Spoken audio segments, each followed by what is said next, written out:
Magandang araw po sa ating lahat. Greetings, advance Merry Christmas and Happy New Year po sa inyong lahat. At sana po ay nasa mabuti kayong kalagayan. Pag-usapan po natin yung issue ng impeachment.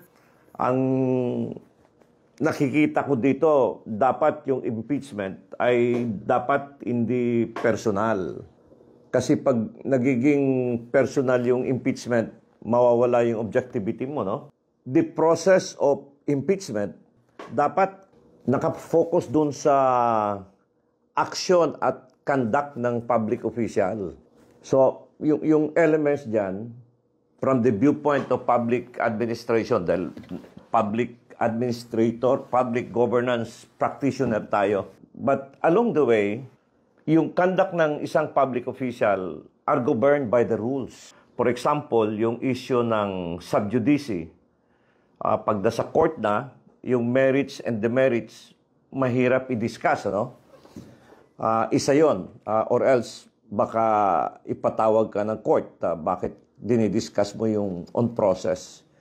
Yung the case of Vice President Sara ay merong issue na nasa Supreme Court na at saka sa Commission on Audit.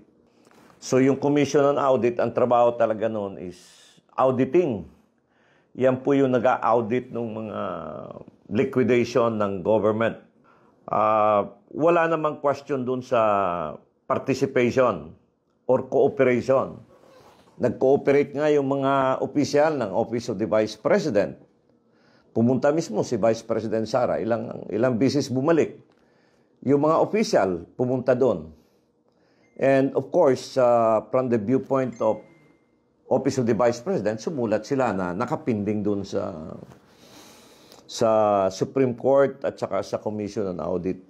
So, governed pa rin ng rules at saka dahil nandun sa issue na yon, iniimbestiga ng Kongreso. At nung iniimbestiga ng Kongreso, nag-submit naman yung Commission on Audit. So, that is water under the bridge na hindi mo naman mapigilan yon. So, kanila yon. In aid of legislation. Wala namang question doon sa in aid of legislation. But generally, the general practice usually, bakit in aid of legislation pag mayroong mga pending issues or bill? But na-explain din ng isang congressman yon na yung approval mismo ng budget ay incorporated doon sa legislative power ng Kongreso. So, be that as it may, ang balikan natin yung issue, meron bang issue dito doon sa conduct of bilang public official na hindi sinunod ng mga concerned parties. Sinunod naman nila. In fact, na-contempt ngayon dalawa. Na-hospital pa yung chief of staff at saka yung isang empleyado. So in short, merong cooperation at nag-participate. The other one na isang perspective, dapat, kaya makita mo sa title ko, impeachment dapat hindi personal. Walang personal grudge.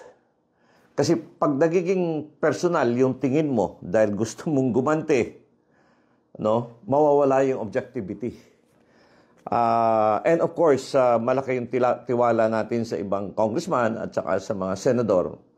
At in fact, maganda yung ginawa ni Senate President Escudero na wag mo nang pag-usapan yung mag-iwas muna yung mga senador because at the end of the day, pag dumating dun sa kanila, ayaw ni Senator Escudero maging prejudge, wala pa at magsasalita na ng issue, yung merits and demerits. So, maganda naman yung positioning ng Senate. So, dapat hindi personal yon. And makikita mo naman yung mga ginawa yung mga empleyado ng Office of the Vice President, nag-participate naman sila. Ito is to maintain the integrity ng process. Kasi lahat ng mga taon, lahat ng mga buong Pilipinas ito, i-hear ito eh. Makikita ito ng mga tao, yung hearing. So yung behavior o yung action would be makikita yan dun sa process. Kasi yung governance, yung mga tao ay nanonood eh. Kaya kahit tayo dito sa ating discussion, nire-research natin ito, na wala tayong bias. Sinishare lang natin yung important ng objectivity. Kasi ang pag-uusapan mo dito, isang public official na kumuha ng 31 million votes. 31 million ang nagbigay ng kumpiyansa dito. This is not a joke on the part of the concerned parties. So dapat credible yung process. So very critical yung binanggit ko na kung merong impeachment, dapat hindi personal.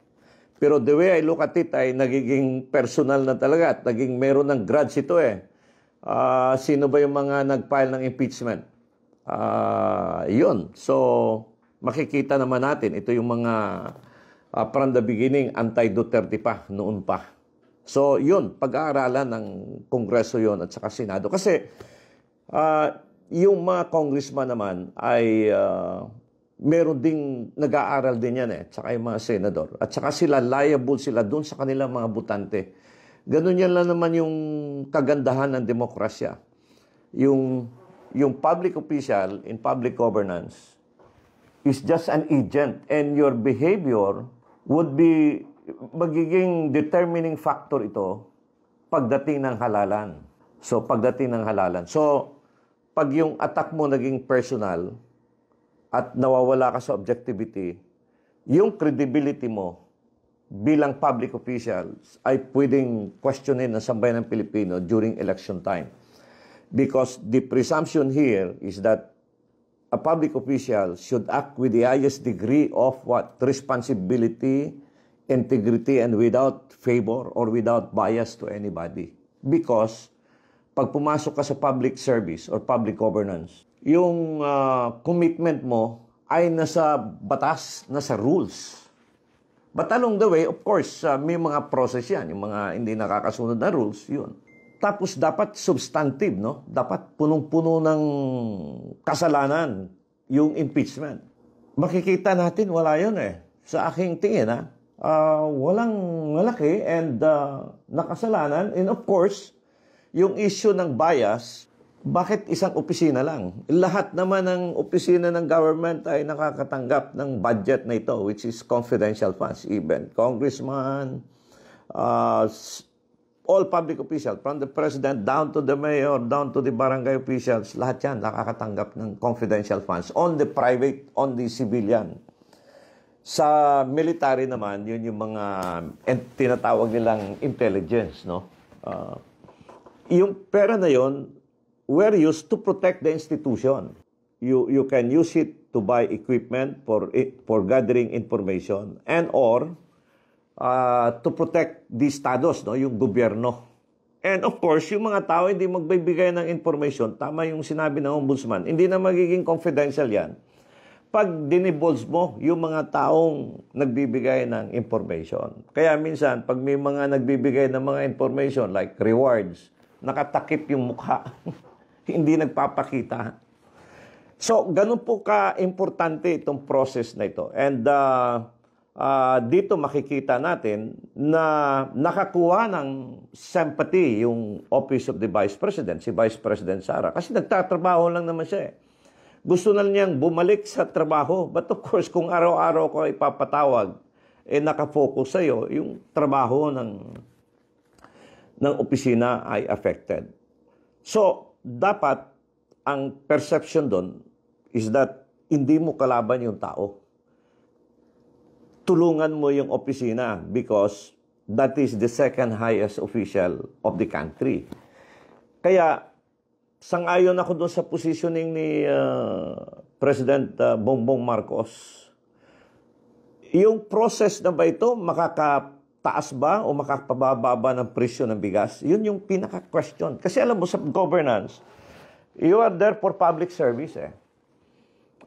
Tapos na yung election. Anyway, coming na yung local, next year, election na, 2028 election na. And sabi ng presidente, makakatulong ba ito sa bansa? We will be divided again. Napakahirap to govern if the people are divided. Sino masisira dito? Yung sambayan ng Pilipino. You look at ano nangyari. In 1980s, student leader ako dito sa Davao. Nawala si former President Marcos, yung papa ni President Bongbong Marcos, pinalayas ng EDSA. Anong nangyari? Wala din eh. Napakahirap. Bumalik yung yellow. Sino ba naging president doon? Si President Cory Aquino. Anong nangyari? Pinatalsik na wala si President Marcos. Katakot-takot yung setback for how many years? Then, sino bang pumalit after President Cory Aquino? Of course, si President Ramos. Then, pumalit si President Estrada. Na-impeach si President Estrada. Hindi inabot ng impeachment. Parang nagkaroon ng kudita. Pumalit si Gloria. But again, tama yung positioning parang nakita ko in passing ni Senador Jinggoy. Bakit? Nagbuti ba yung buhay ng tao? So, naiisip ng presidente din yun. Alam mo, pag you are elected, whether you like it or not, tinitingnan mo din yung tawag ito, yung kapakanan ng sambayan ng Pilipino. I've been a public official for how many years? Yun talaga yung perspective mo is, you are there, not for profit, no? Kasi yung difference, isingit ko lang ito, yung difference ng private corporation at saka public corporation or public service. Pag nasa private corporation ka, ang iniisip mo, negosyo. Ano yung end game niyan? Ano yung katapusan niyan? Profit. Ganansya, sa Bisaya pa. Kita. Personal na kita. But pag pumasok ka dito sa governance, sa public service, panyan, service. Ano yung serbisyo sa tao? Yun ang isipin mo. And the measurement, ang usually binibilang ng tao ay tumaas ba ang kanilang kita? Yun. Tumaas ba ang kanilang sweldo, sahod? Bumaba ba yung bigas? Yun yung mga measurement. At ito, napakahirap on the end of the president because on the spot ka eh. Ilan tayo? 100 million plus. So, kaya ang mga tao, supportive doon sa tinatawag nilang unity team. Yung group ni Vice President Sara, supportive doon kay BBM. Tinatawag nila North and South time. Yung nag-i-implement ng batas ay Executive Department, President, Mayor, Governor. Now, pag may mga issue dyan, conflict, pumupunta sa Korte Suprema. Anong example dito? Yung PhilHealth. Yung PhilHealth, pera ng mga tao, parang kinuha ng executive, parang nilipat sa treasury, question na sa bayan ng Pilipino. Ano sabi ng Korte Suprema? Temporary restraining order ang binigay. So, ganun ang balansi ng separation of power at saka democracy. But the sovereign, yung pinakamatibay talaga dyan, yung sambayan ng Pilipino. Which is a Republican way of which the government nanggagaling sa tao dahil lang sa mga elected, no? Sino ba yung mga ang judge talaga dito yung mga tao during election. Kaya every 3 years yung election para ma-check kung tama ba o hindi. In the case of the president, 6 years. But again, remember, in Constitution, binawal pang tumakbo ulit yung dating presidente. Kasi to avoid abuse or to give chance to other people. Also, yun yung democratic process. Yun talaga yung spirit ng Constitution na manggagaling sa tao. So, nire-raise ko lang po itong mga issue na ito para ma-clear that itong impeachment dapat hindi personal. Kasi pag naging personal yan at naging personal grudge yan, wala ang talo dito ang sambayan ng Pilipino. And I don't think kung papayag ang mga tao nito. Kaya makikita mo sa mga reaksyon ng mga tao ay karamihan sa kanila suportado yung panawagan na we cannot afford to be divided. At saka sino ba yung gusto ng gulo? Ayon, isa pa yon. Bakit parating ganito na lang? Gulo, gulo, gulo, gulo. Ba't hindi tayo magkaisa? Ba't hindi natin isipin na ngayong Pasko na Pasko pa, dapat spirit of unity, peace, and development. And dapat ang pag-uusapan dito, paano mapalakas yung agrikultura? Paano mapalakas yung mga countryside? Kasi remember, nagkaroon ng support yung sambayan ng Pilipino sa paniniwala na magkakaroon ng continuity. Kasi yung continuity, ang measurement nito, yung survey ng dating President Duterte na kung saan pumasok yung anak niya, si Vice President Sara Duterte, nagsakripisyo. Si Vice President Sara Duterte, number 1 siya sa survey noon. But for the sake of unity, no, ang purpose noon is, ang pagkaalam ni Vice President ay merong continuity, which is what are these? Build, build, build. Yung mga infrastruktura na sinimulan ni President Duterte na napakadami, walang debate doon. Yung peace and order na ayos ni President Duterte, yung drugs na bawas, no? Of course, may mga consequences doon, no? May mga pulis na napatay din sa operation, sa pag-enforce ng batas. And of course, yung iba, kumbiktado pa nga yung ibang pulis. Iba na wala, natanggal. Ganun yung process. Tumatakbo yung gobyerno. Kasi lahat ng mga nasa government are just, what we call this, temporary. Hindi naman parati dyan yung mawala man yung mga politiko dyan, mawala sa government, yung institution will be there forever. Para kanino? Para sa sambayan ng Pilipino. And we will be member of a family of nations sa buong mundo. And ito, habulan kung sinong bansa ang progressive. Natatalo na tayo ng ibang bansa, Vietnam, Cambodia, mga neighboring countries natin. Long time ago, napauna pa tayo sa kanila, even Korea, dumaan sila ng giyera. Yung Japan. Pero bakit naiwanan tayo? Because hindi tayo united.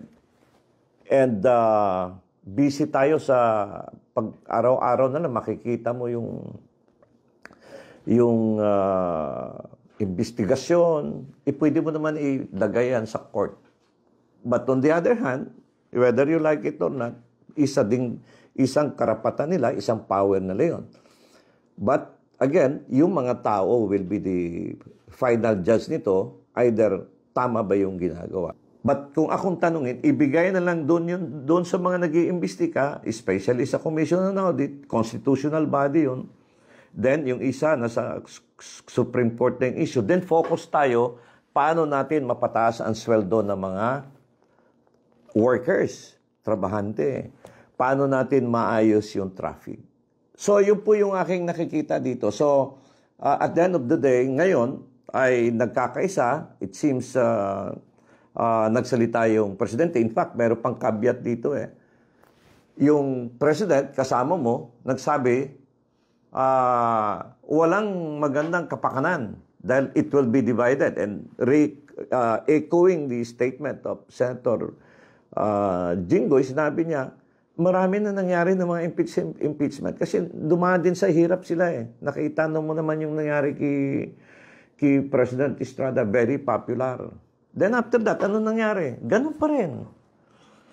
Meron pang presidente nag-sorry. So, at the end of the day, ang losing end dito yung mga Pilipino.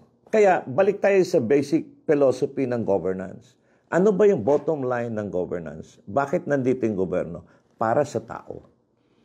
Ano yung spirit ng democracy? The government derives from them.